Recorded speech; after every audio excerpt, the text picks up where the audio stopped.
అవునులే, మనకి గోవు యొక్క ఇంపార్టెన్స్ తెలిస్తేనే కదా. ఎంతసేపటికి గోవు పవిత్రమైనది, గోవులో సకల దేవతలు ఉంటారని చెప్పి చెప్పడమే తప్ప, అది వినడమే తప్ప, అసలు గోవు ఎందుకు పవిత్రమైంది, గోవు యొక్క లక్షణాలు ఏంటి, అసలు గోవు అంటే ఏంటి ఎవరైనా చెప్పారా? నా చిన్నప్పటి నుంచి నేను వినలా ఎప్పుడు కూడా.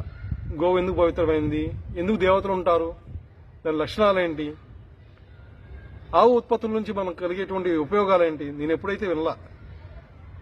మన చదువుల్లో లేదు. చాలా మూర్ఖంగా బతుకుతున్నాం మనం.